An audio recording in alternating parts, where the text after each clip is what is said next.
I'll never forget the sound of that laugh. You know, the kind of laugh you hear from across the room that makes your skin crawl. It's the laugh of someone having way too much fun at your expense, but you don't know why yet. I heard it as soon as I walked in the front door. It was Sarah's laugh, but it wasn't the kind of laugh you'd expect from someone sitting at home waiting for her husband. No, this was different, louder, playful, like she was sharing some inside joke. Except the joke wasn't for me. I wasn't supposed to be home this early. I'd taken off work to pick up something for the kids' school project, but I didn't bother letting Sarah know. No point, really. I mean, it's just life, right?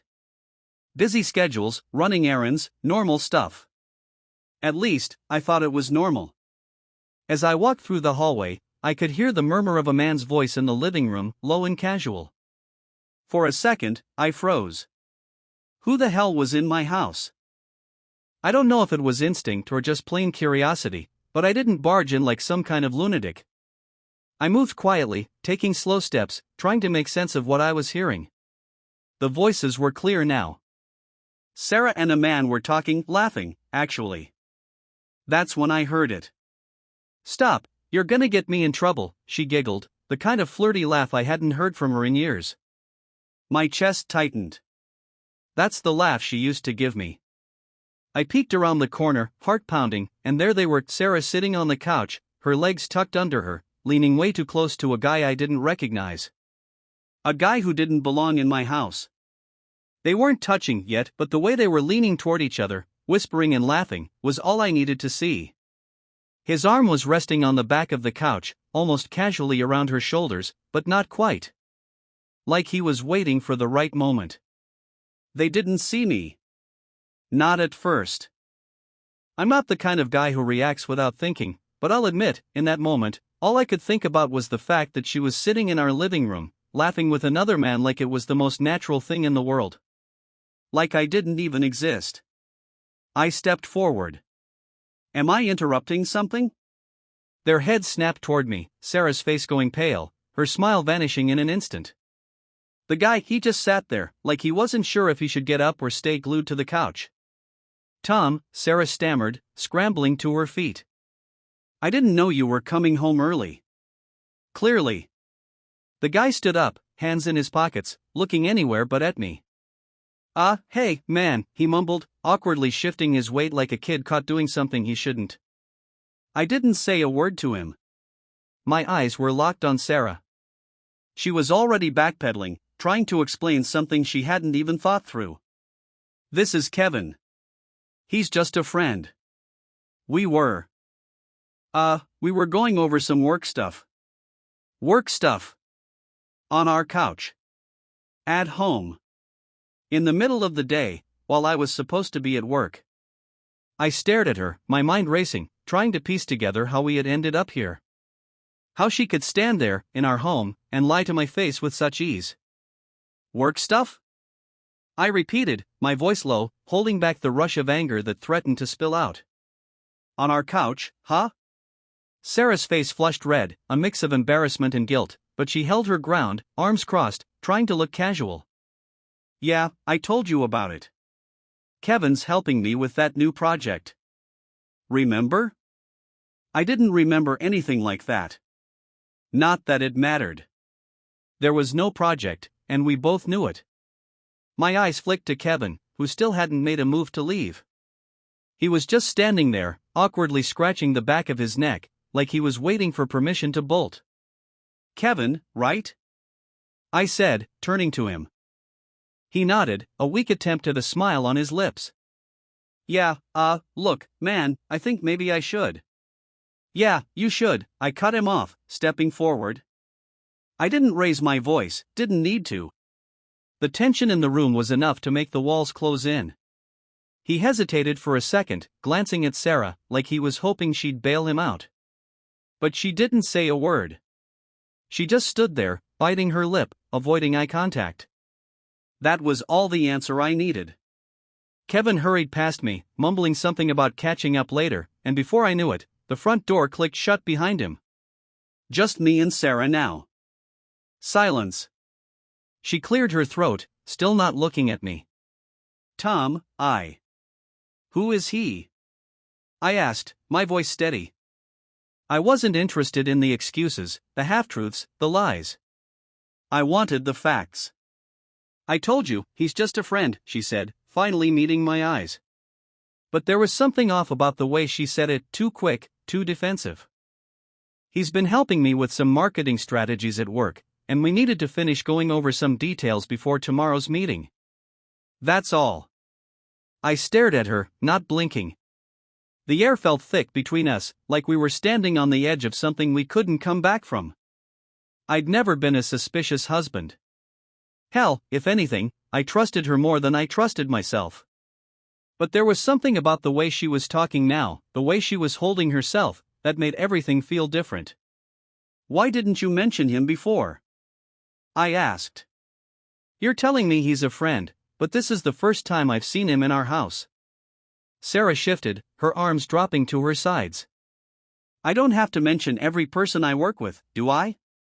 I raised an eyebrow. You do when they're sitting on our couch, looking a little too comfortable. She exhaled, shaking her head like I was the one making a big deal out of nothing. You're being paranoid, Tom. I told you, it's just work. Kevin's married, for God's sake. The words hung in the air, but they didn't land the way she probably hoped. If anything, they pissed me off even more. Married? I said, incredulous. Like that means anything? People cheat all the time, Sarah. What, you think I'm stupid? Her face twisted, defensive now. No, of course not. But you're acting like I've done something wrong, when I haven't. I didn't respond immediately. I was watching her closely, waiting for a crack, a slip-up, anything that would give her away. But she was good, too good. She kept her expression calm, her eyes steady. It was almost convincing. Almost. You haven't? I finally asked, my voice calm, but tight with anger. So, you're telling me, you're just sitting here with this guy, this friend, having a good time, and there's nothing else going on?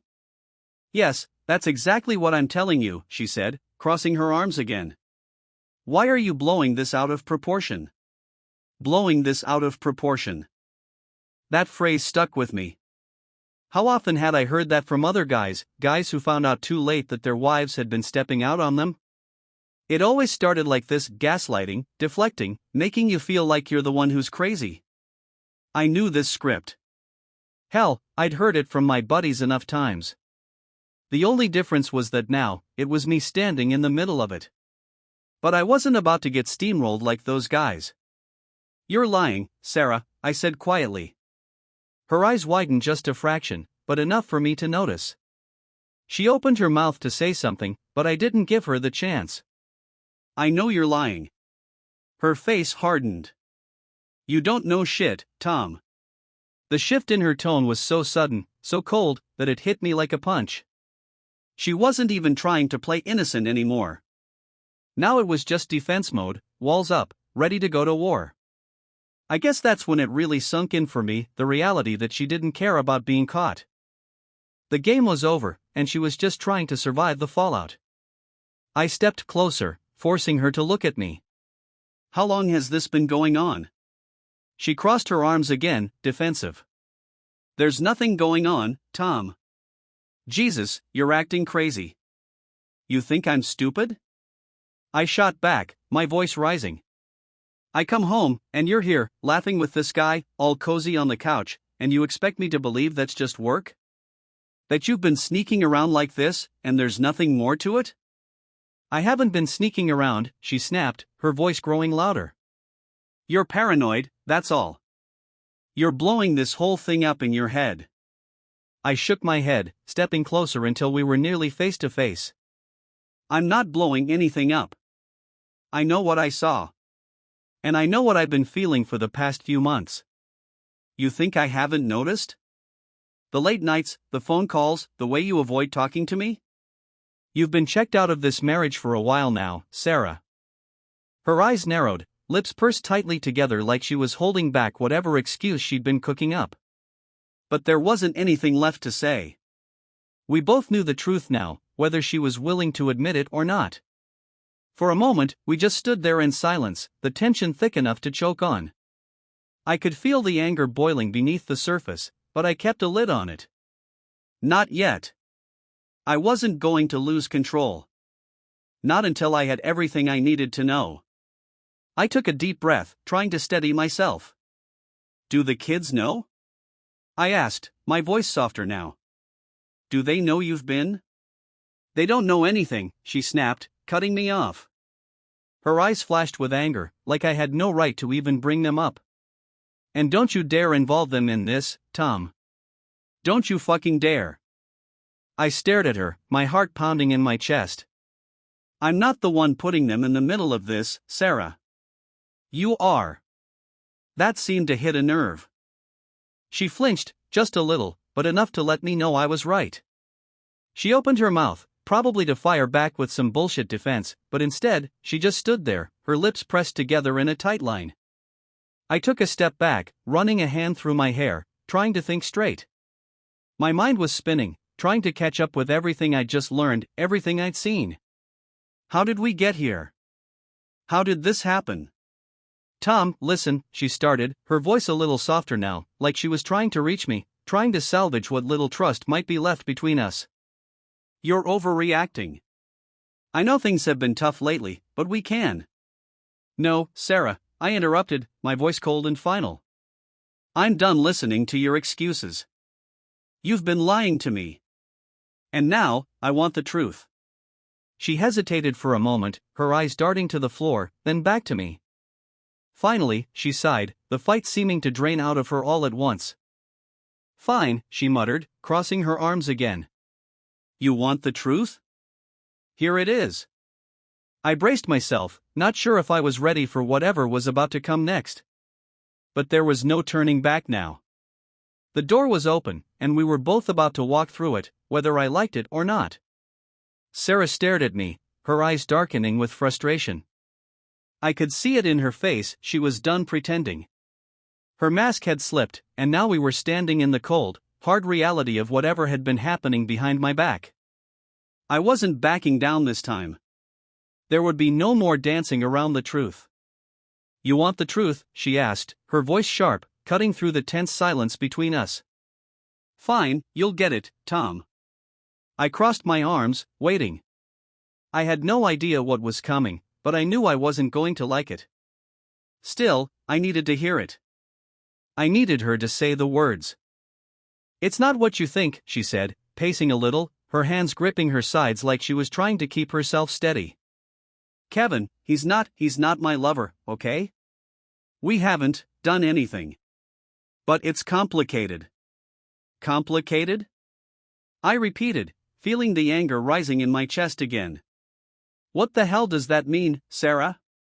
She stopped pacing and turned to face me, eyes locked on mine. It means, it's not black and white. It's not just some affair.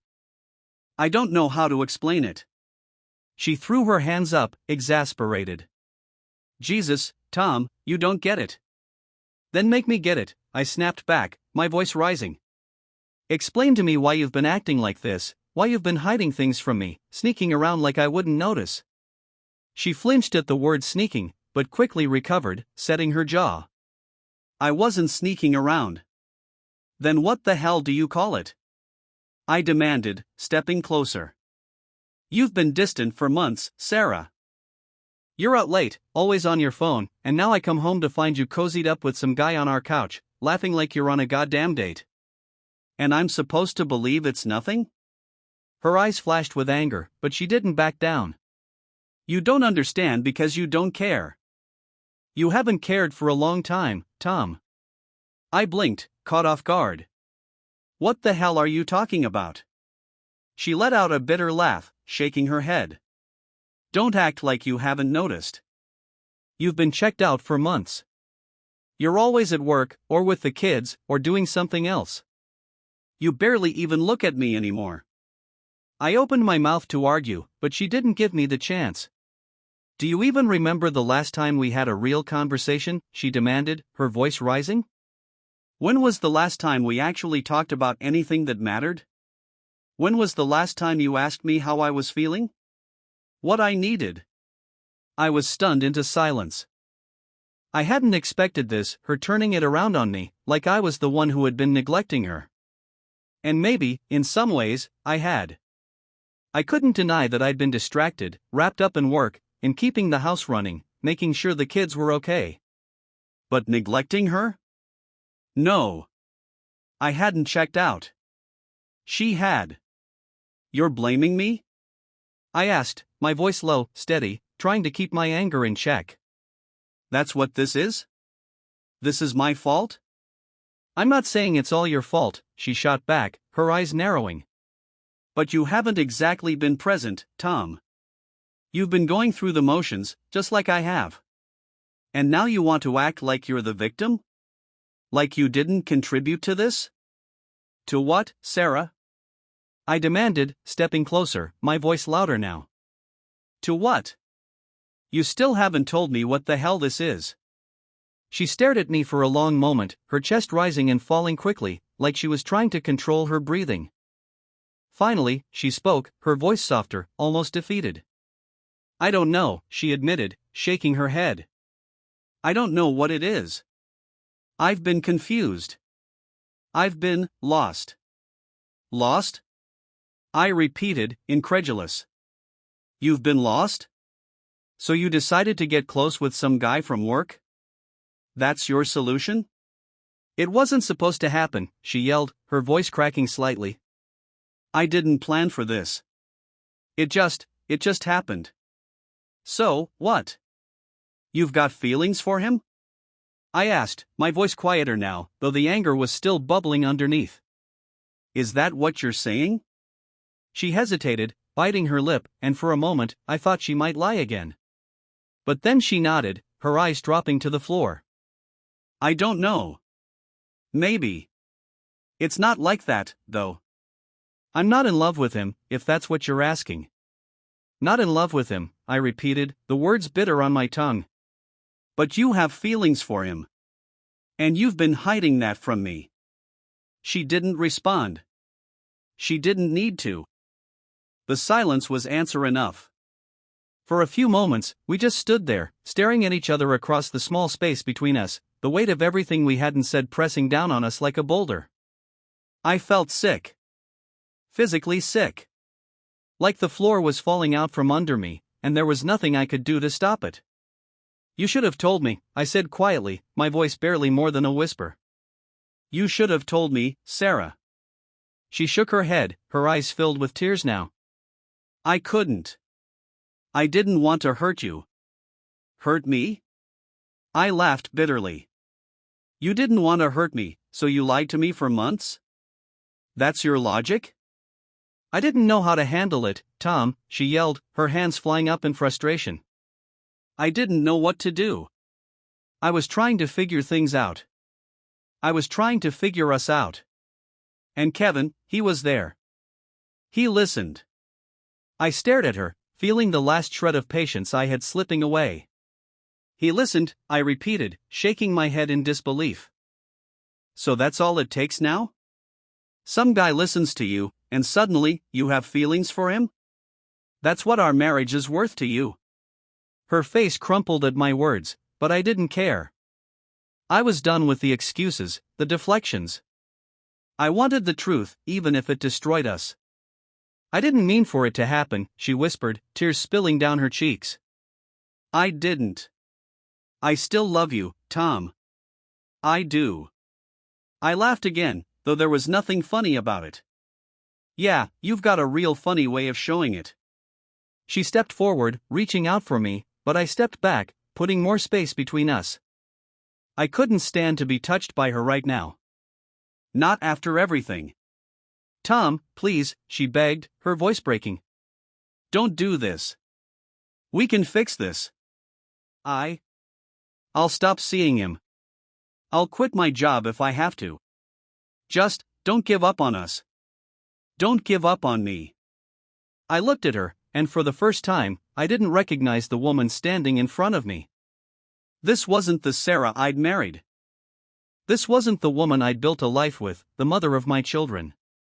This was a stranger, someone I didn't know anymore. Someone who had been lying to me for months, maybe longer. How long? I asked, my voice barely above a whisper. She blinked, confused. What? How long? I repeated, louder this time. How long have you been seeing him? She hesitated, her eyes flicking to the floor again. A few months, she whispered. How many months? She swallowed hard, her hands shaking. 6. It's been 6 months. I felt like I'd been punched in the gut. 6 months. Half a year. Half a goddamn year of lies, sneaking around, hiding this from me. And all the while, I'd been going to work, coming home, being a husband, a father, thinking everything was fine. Thinking we were fine. I turned away from her, running a hand through my hair, trying to catch my breath. It felt like the room was closing in on me, the walls pressing in, suffocating me. Tom, please, she said again, her voice desperate now. I know I screwed up. I know I hurt you. But we can get through this. We can fix it. I love you. I don't want to lose you. I didn't turn around. I couldn't look at her. Not now. Not after everything she'd just told me. Tom, she said again, her voice shaking. I closed my eyes, taking a deep breath, trying to steady myself. But no matter how hard I tried, I couldn't shake the image of her with him, laughing, whispering, getting closer and closer while I was left in the dark. I couldn't unsee it. And I couldn't forgive it. Without turning around, I spoke, my voice cold, final. It's too late, Sarah.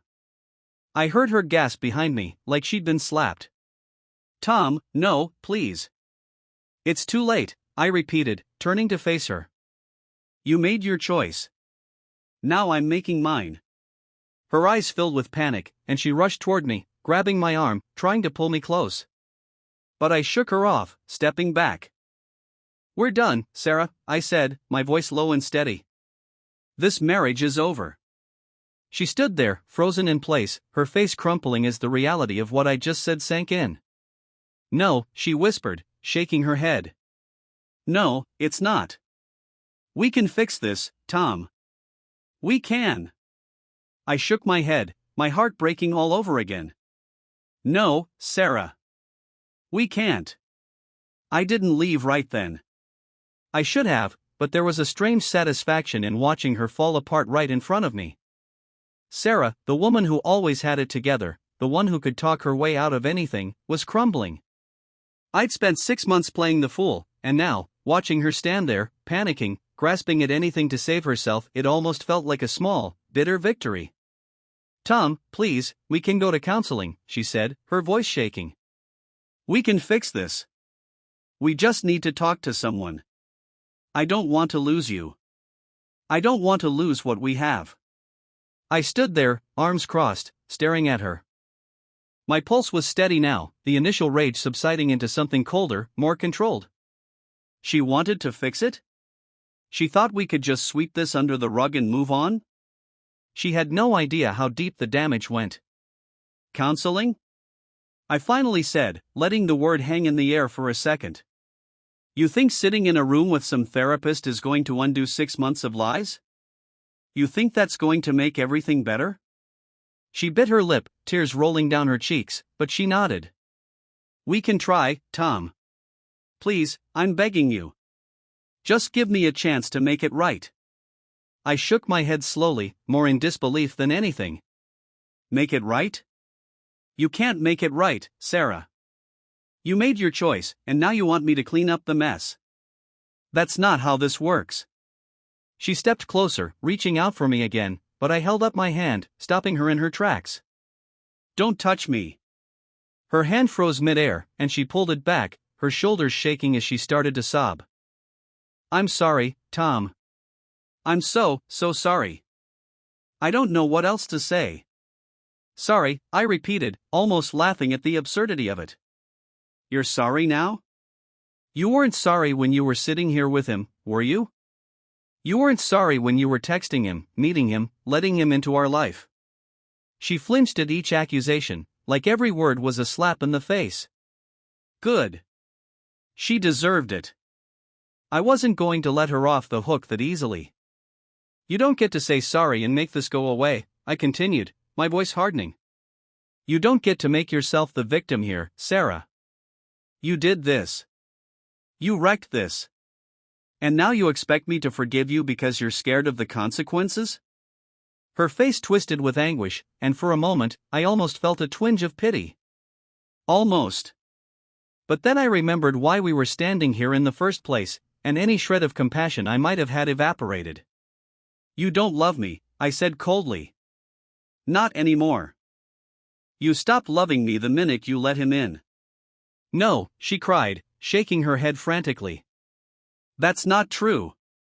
I do love you. I never stopped loving you, Tom. This thing with Kevin, it was a mistake. I didn't mean for it to happen. I clenched my jaw, trying to keep my voice steady. But it did happen. And now we're here. She sobbed, her whole body shaking. Tom, please, I'll quit my job. I'll never see him again. Just don't leave me. I stared at her, feeling the coldness settle deeper into my bones. It's not about quitting your job. It's not about never seeing him again. It's about trust, Sarah. You broke it. You shattered it. And there's no coming back from that. She collapsed onto the couch, burying her face in her hands, sobbing uncontrollably. I didn't move. I didn't comfort her. I didn't say anything. I just stood there, watching her fall apart. There was something almost satisfying about it, seeing her like this. I'd spent months feeling like an idiot, wondering what I'd done wrong, wondering why she was pulling away. And now I had the answers. Now I knew the truth. And it was time for her to face the consequences. I grabbed my phone, my mind already moving to the next step. I wasn't going to let her walk away from this without feeling every bit of the pain she caused me. She wanted to throw away our marriage for some guy at work? Fine. But I wasn't going to just walk out and let her move on with her life like nothing had happened. I was going to make sure she felt the fallout. Who are you calling? She asked, her voice thick with tears, as she looked up from the couch. I didn't answer her. I scrolled through my contacts until I found the one I was looking for, to Todd, my buddy from work. Todd had always been a bit of a tech geek, and if there was one person who could help me get what I needed, it was him. The phone rang twice before Todd picked up. Hey, Tom, what's up? Hey, man, I need a favor, I said, glancing at Sarah, who was watching me with wide, terrified eyes. Sure, what do you need? I need to know how to get access to Sarah's phone. Her texts, emails, everything, I said bluntly, not caring how it sounded. Todd hesitated for a second, then chuckled nervously. Are you serious? Dead serious, I replied, my voice flat. She's been cheating on me, and I need the proof. There was a long pause on the other end of the line before Todd spoke again, this time more somberly. Shit, man. I'm sorry.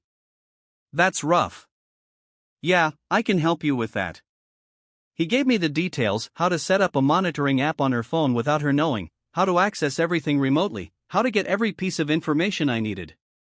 I thanked him, hung up, and turned back to Sarah, who looked like she was about to be sick. What are you doing? She whispered, her voice trembling. I'm making sure you can't lie to me anymore, I said coldly, slipping my phone into my pocket. Tom, no, she begged, standing up from the couch and rushing toward me. Please don't do this. Please. I'll tell you everything, I swear. You don't need to spy on me. I held up a hand to stop her. You should have thought about that before. I don't trust a word you say anymore, Sarah. And if you've got nothing to hide, you've got nothing to worry about. She looked like she was going to collapse again, her face pale and stricken. Tom, please. I'm begging you. Don't do this to us. Don't ruin everything. I let out a bitter laugh. I'm not the one who ruined everything. I left the living room without another word, heading upstairs to grab some clothes. I wasn't going to spend another night in that house. Not with her. Not after everything I'd learned. As I packed a small bag, I could hear her downstairs, still crying, still pleading. I didn't care. Not anymore. I'd spent too long caring, too long trying to hold on to something that was already broken.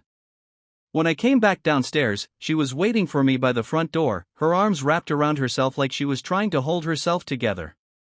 "Where are you going?" she asked, her voice barely above a whisper. "I don't know yet," I said, pulling on my jacket. "But I'm not staying here." Her eyes filled with fresh tears, and she reached out to grab my arm. "Tom, please. Don't leave. We can fix this. I swear, we can." I shook her hand off and stepped back, putting more distance between us. "You can't fix this, Sarah. It's too late." She stood there, frozen in place, watching as I opened the front door. I could see the desperation in her eyes, the realization that this wasn't just a fight we could come back from. This was the end. "Tom, please," she whispered one last time, her voice broken.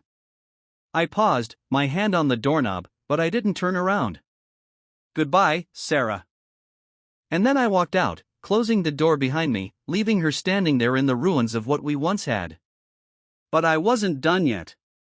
Over the next few days, I put Todd's plan into motion. I installed the app on Sarah's phone while she was sleeping, getting access to everything, her texts, emails, even her location. It was all there, laid out in front of me like a roadmap to her betrayal. Every lie she'd told, every time she'd met up with Kevin, every excuse she'd made. I printed out everything. I made copies. I wasn't just going to confront her with it. No, I had something bigger in mind. First, I sent the evidence to Kevin's wife. I found her email in one of Sarah's messages, a PTA reminder or something. I didn't care. I just needed to make sure she knew exactly who her husband was spending his time with. Then, I sent it to Sarah's boss anonymously, of course. Let them deal with the fallout of their little office romance. But the real cherry on top? I had one last piece of revenge planned, something that would make sure Sarah couldn't just sweep this under the rug and move on with her life. I knew exactly when to hit her where it hurt. Christmas was coming up. And I had the perfect gift in mind. I didn't go home that night, or the night after. For 2 days, I stayed at my buddy Greg's place, sleeping on his couch, trying to sort through the mess that my life had become. Sarah called. Over and over again, she called. At first, I ignored the calls, let them go straight to voicemail, not wanting to hear her voice, not wanting to hear whatever excuse or apology she was ready to offer. Then the text started coming, long paragraphs filled with "I'm sorry, I love you, please come home, and we can fix this."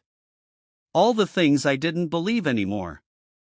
All the things that had been broken beyond repair. I needed space. I needed time to think. So, I cut her off completely. I didn't respond to a single message. Instead, I threw myself into planning. The anger that had been simmering beneath the surface had cooled into something much sharper, more focused. I wasn't just going to walk away quietly. I wasn't going to give her the satisfaction of moving on with her life without feeling the full weight of what she'd done. 2 days later, on Christmas Eve, I decided it was time. I drove home late that night, my heart pounding the whole way. The streets were empty, the houses lit up with Christmas lights, the whole town feeling like it was in the middle of some holiday movie. But my life didn't feel like a movie. It felt like a nightmare I couldn't wake up from. When I pulled into the driveway, the house was dark, except for the Christmas tree lights blinking faintly in the living room window. I sat in the car for a moment, gripping the steering wheel, staring at the house that used to feel like a home. Now it just felt like a place where everything had gone wrong. I finally got out, grabbed my bag from the back seat, and walked up to the door. My hands were shaking as I unlocked it and stepped inside. The house was quiet, the kind of stillness that only happens when everything is about to fall apart. I could hear my own heartbeat in my ears as I closed the door behind me. The plan was simple. I'd talk to her, face to face. I'd say everything I needed to say, make sure she understood just how badly she'd screwed up, and then I'd leave. For good this time. I made my way through the hallway, noticing how nothing seemed to have changed in the past 2 days. The same pictures were on the walls, the same shoes by the door. It was like the house had stayed frozen in time, waiting for me to come back and pick up where we left off. But there was no going back now. I found Sarah in the living room, sitting on the couch in the dark, staring at the blinking lights of the Christmas tree. She didn't hear me come in at first, didn't notice me until I was standing in the doorway. She looked up, startled, her face streaked with tears, eyes puffy and red. "Tom," she whispered, standing up quickly. "You're home." I didn't say anything at first, just stood there, taking her in. She looked like a wreck, like she hadn't slept in days. Part of me wanted to feel sorry for her, to reach out and comfort her, but I shoved that part down. This was her fault. She had made this bed, and now she had to lie in it. "We need to talk," I said, my voice low, steady. She nodded, wiping at her face with the sleeve of her sweatshirt. "Okay, let's talk. Please, Tom, I've been waiting for you to come home." "I've been." "Sit down," I interrupted, cutting her off. She hesitated for a second, then sat back down on the couch, her hands folded tightly in her lap. I stayed standing, arms crossed, trying to keep my emotions in check. I couldn't afford to lose control now. "You're probably wondering why I didn't respond to your calls," I began, my voice calm, almost detached. "Why I didn't text back." Her eyes widened slightly, like she was afraid of where this was going, but she nodded. "I was worried about you. I didn't know if you were okay." I ignored her attempt to shift the focus. "I didn't respond because I needed time to think. Time to figure out what the hell I'm supposed to do now that everything's gone to shit." "Tom, please." "Stop," I snapped, my voice sharp enough to make her flinch. "Just stop with the please, okay? I'm not here for your apologies, Sarah. I'm not here for your excuses. I'm here to end this." Her breath caught in her throat, her hands gripping her knees tightly. "End this," she whispered, her voice barely audible. "Yeah," I said, my eyes locking on hers. "End this." She shook her head, tears spilling down her cheeks again. "No. No, we don't have to end it, Tom. We can work through this. We can." "No, we can't," I cut her off, my voice cold. "You destroyed that option the minute you decided to start seeing him." She opened her mouth to argue, but I didn't let her. "You think I can just forget about everything you've done? You think I can just move on like none of this happened? For 6 months, Sarah. 6 fucking months, you were lying to me. You were sneaking around, meeting him, texting him, while I was at work, while I was taking care of our kids. You think I can forgive that?" Her face crumpled, and she buried her face in her hands, sobbing uncontrollably. "I'm sorry," she choked out. "I'm so sorry, Tom. I never meant for it to happen. I never wanted to hurt you." I stared at her, feeling the numbness settle in again. I'd heard it all before. The apologies, the promises to change, the desperate pleas for forgiveness. But none of it mattered anymore. "Sorry doesn't cut it," I said flatly. She looked up at me, her face a mess of tears and guilt. "Please, Tom. Please don't leave me. I can't do this without you." I clenched my jaw, forcing myself to stay calm. "You should have thought about that before you decided to cheat on me." She stood up, taking a step toward me, her eyes pleading. "I'll do anything, Tom. Anything you want. Just don't leave. Please. I need you." I shook my head slowly. "You don't need me, Sarah. You just don't want to deal with the consequences." Her lip trembled, and she reached out to grab my arm, but I stepped back, out of her reach. "I can't," I said, my voice softer now. "I can't stay here. Not after everything." She collapsed onto the couch again, sobbing into her hands, her body shaking with the force of it. For a moment, I just stood there, watching her fall apart, feeling nothing. No anger, no pity, no love. Just nothing. I walked over to the tree, the bag in my hand suddenly feeling heavier. Merry Christmas, I muttered under my breath as I dropped it by the base of the tree, the zipper half open, revealing the neatly wrapped packages inside. She looked up, confused, her face wet with tears. "What's that?" "It's for you," I said, my voice flat. "Go ahead, open it." She hesitated, her eyes flicking between me and the bag, as if she didn't trust it. But eventually, she reached for it, her fingers trembling as she pulled out the first package. It was wrapped in simple brown paper, nothing fancy. She tore at the paper, revealing a stack of documents, texts, emails, pictures. All the evidence I'd gathered, all the proof of her affair. Her hands froze, her eyes widening in horror as she realized what it was. She flipped through the pages, her breath coming in short, panicked gasps. "Tom," she whispered, her voice shaking. What is this?" "It's everything," I said, watching her closely. "Everything you've been hiding. Everything you didn't think I'd find out about." Her face went pale, and she dropped the papers, her hands covering her mouth as she started to cry again. I didn't mean for this to happen," she sobbed. "I never wanted to hurt you." I knelt down in front of her, forcing her to look at me. "Well, you did," I said, my voice low, steady. "You hurt me. You broke us. And now, I'm done." She shook her head, her eyes wild with panic. No, please, Tom. We can fix this. We can." "Stop," I said sharply. "Stop pretending like this can be fixed. It can't. You destroyed it."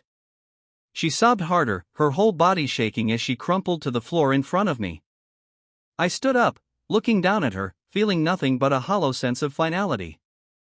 "I'm filing for divorce," I said, my voice cold and matter-of-fact. "I've already talked to a lawyer. You'll get the papers after the holidays." She let out a strangled cry, clutching at my leg, begging me not to do this, but I didn't flinch. I didn't move. "It's over, Sarah," I said quietly. "It's been over for a while." I turned and walked away, leaving her sobbing on the floor, surrounded by the evidence of her betrayal. I didn't look back. I left Sarah there on the floor, drowning in the mess she'd created, and stepped out into the cold night. As I walked down the driveway, the weight of the past few days started to hit me all at once. The anger, the sadness, the betrayal, everything I'd bottled up in order to push through this was beginning to crack open. But I wasn't going to let it take over yet. Not here, not now. I had things to do, plans that needed finishing. My phone buzzed in my pocket, pulling me out of my thoughts. I glanced at the screen and saw a message from Todd. "Todd, everything's ready on my end. Let me know when you want to pull the trigger." I stared at the message for a moment before slipping my phone back into my pocket. I wasn't sure if I had the stomach to go through with the final part of my plan. I'd already served Sarah the ultimate humiliation with those documents. She knew the depth of my pain now, and she was living in it. But there was still one more step, one last card I had to play before I could walk away from this mess for good. I climbed into my car and started driving aimlessly. I didn't know where I was going, I just needed to be alone, away from the house, away from Sarah's sobs and the stench of her lies. The streets were empty, as if the world was giving me space to figure out what the hell I was supposed to do next. I thought about the kids. They were spending the night at my parents' house, blissfully unaware of the storm that was ripping through their home. How the hell was I going to explain this to them? How do you tell your children that their mother is no longer the person they thought she was? That she had thrown everything away for some guy at work? My mind spun with questions, none of which had answers, at least not yet. But one thing was clear, I wasn't going back. Not to Sarah, not to that house, not to the life we'd built together. It was all shattered now, and there was no putting it back together. After driving around for what felt like hours, I finally pulled into a parking lot near the local diner. The place was mostly empty, except for a couple of trucks and an old guy sipping coffee in the corner. I needed a minute to think, to plan my next move. So I walked in, grabbed a booth in the back, and ordered a black coffee. As I stared out the window at the blinking neon lights, my mind kept drifting back to Todd's message. I knew what I had to do. I just wasn't sure if I could do it. It wasn't about revenge anymore. I had my revenge, and it tasted bitter, not sweet like I'd expected. Maybe that's why I was hesitating. The next part wasn't going to fix anything. It wasn't going to heal the wound or undo the damage. But it was going to send a message, one that would burn the last bridges between me and Sarah, one that would make sure she knew this wasn't something I'd forgive or forget. The waitress brought my coffee, and I nodded my thanks, staring down at the steaming cup without really seeing it. I was lost in thought, running over the details in my head. The binders I'd left under the tree were only part of the plan. The final piece was something bigger, something that would spread beyond our living room and into every corner of her life. She thought she could walk away from this with her reputation intact, but I wasn't going to let that happen. I pulled out my phone again, my finger hovering over Todd's name. All it would take was one message, and everything would be set in motion. The photos, the texts, the proof of her affair, they'd be sent to her boss, her coworkers, her friends, her family. Every person who mattered to her would know exactly what she'd done. There'd be no more hiding, no more pretending. She'd have to live with the consequences of her choices, just like I had to live with the betrayal. But as I sat there, staring at the screen, something inside me shifted. I thought about the look on her face when I left. The way she had crumpled on the floor, sobbing, begging me not to leave. I'd already taken everything from her, her dignity, her pride, her marriage. What was left to gain from burning her whole life to the ground? Would it make me feel better? Maybe for a moment. But then what? I thought about the kids again. About how they'd feel when they found out. They'd hate her, sure. Maybe even cut her out of their lives for a while. But would that really make things better? Would destroying their mother in their eyes fix the pain I was feeling? Or would it just spread the hurt even further, tearing apart whatever was left of our family? I sighed, leaning back in the booth, rubbing my face with my hands. I was so damn tired. Tired of the anger, the sadness, the endless spiral of blame and guilt. All I wanted now was to find a way to move forward, to get out of this mess with some shred of dignity left. I picked up my phone again, staring at Todd's message one last time before deleting it. I wasn't going to send it.